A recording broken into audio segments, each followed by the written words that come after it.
नमस्कार दोस्तों, स्वागत है आप सभी का आपके अपने चैनल द रिटेल इन्वेस्टर में। गाइस, आंध्रा पेपर के Q1 के नंबर्स आ चुके हैं। कैसे रहे नंबर, सीधा लेके चलता हूँ रिजल्ट की तरफ। और देखिए, ध्यान दीजिएगा कि यहाँ पे जो नंबर्स है दोस्तों वो लैक्स में है, तो हमें काफ़ी ध्यान दे करके पूरा ये रिजल्ट पढ़ना है दोस्तों। ठीक है, तो अब वापस से आते हैं अपने नंबर्स की तरफ। देखिए, सबसे पहले रेवेन्यू फ्रॉम ऑपरेशंस कितना हुआ इस बार 477.58 करोड़, जो पिछले क्वार्टर में 590 करोड़ था और एक साल पहले 452 करोड़ था। तो अगर आप ईयर ऑन ईयर भी देखेंगे ना, तो कोई ऐसी वाव जंप नहीं है दोस्तों, फ्लैट टू पॉजिटिव नंबर है। बट ईयर ऑन ईयर, आप माफ़ कीजिएगा, क्वार्टर ऑन क्वार्टर देखेंगे तो एक बड़ी गिरावट है। बात कर ले थोड़ा अदर इनकम की, तो ये इस बार 21.6 करोड़ के आए हैं, जो पिछले क्वार्टर में मात्र 13.75 करोड़ थे और एक साल पहले ये गाइस 8.70 थी। अब आप तमाम चीज़ों को जोड़ते हैं तो टोटल इनकम जो कंपनी निकल के आती है वो है 499.19 करोड़, ऑलमोस्ट 500 करोड़ आप कह सकते हैं दोस्तों। जो पिछले क्वार्टर में कितनी थी 603.91 करोड़।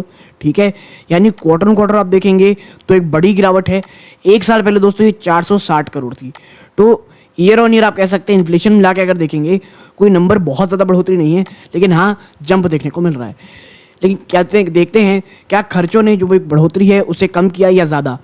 कॉस्ट ऑफ मटेरियल देखेंगे, यहाँ 231 करोड़ के खर्चे हुए हैं, जो पिछले क्वार्टर में मात्र 215 करोड़ थे। यानी आपका धंधा कम हुआ है लेकिन आपके माल बढ़े हैं। लेकिन पूरा स्टोरी जब इन्वेंट्रीज की तरफ जाएंगे तब देखने को मिलेगा। एक साल पहले देखेंगे तो ये 202 करोड़ था। इन्वेंट्रीज देखेंगे तो इस बार पॉजिटिव 35 करोड़ की इन्वेंट्री दोस्तों, जो पिछले क्वार्टर में खर्चे में लगभग 8.96 ऑलमोस्ट 9 करोड़ की कह सकते हैं नेगेटिव इन्वेंट्री थी। एक साल पहले ये 6.5 करोड़ से ज़्यादा की पॉजिटिव इन्वेंट्री थी। अब बात करते हैं भाई consumption of stores and spheres, इस बार 10.99 यानी 11 करोड़ है, जो पिछले क्वार्टर में भी लगभग 11 करोड़ ही था और एक साल पहले दोस्तों 11.86 करोड़ थे, यानी ऑलमोस्ट सेम है। बात करते हैं पावर, फ्यूल और वाटर की, जो कि बहुत इंपॉर्टेंट खर्चा आता है दोस्तों पेपर कंपनीज के लिए या पैकेजिंग कंपनी के लिए। तो ये है 37.16 करोड़, जो पिछले क्वार्टर में 41 करोड़ था और एक साल पहले 44 करोड़ था। तो यहाँ पर कमी आई है दोस्तों। बात करें एम्प्लॉय बेनिफिट एक्सपेंस की, 45 करोड़ के रहे, जो पिछले क्वार्टर में 47.72 करोड़ थे और एक साल पहले 38.08 करोड़ थे दोस्तों। अब बात करते हैं डेप्रिसिएशन अमोर्टाइजेशन एक्सपेंस की, इस बार 15.82 करोड़ आए हैं, जो पिछले क्वार्टर में 15.73 थे और एक साल पहले 16.80 थे। अदर एक्सपेंसेस देखेंगे तो ये 33.83 करोड़ है, जो पिछले क्वार्टर में 36.90 ऑलमोस्ट 37 करोड़ था और एक साल पहले ये 37 करोड़ ही था दोस्तों। और जब हम इतने सारे खर्चों को जोड़ेंगे तो टोटल खर्चा कंपनी का निकल के आएगा 339.88 ऑलमोस्ट 340 करोड़ कह सकते हैं, जो पिछले क्वार्टर में 380.67 था और एक साल पहले 346.34 करोड़ था।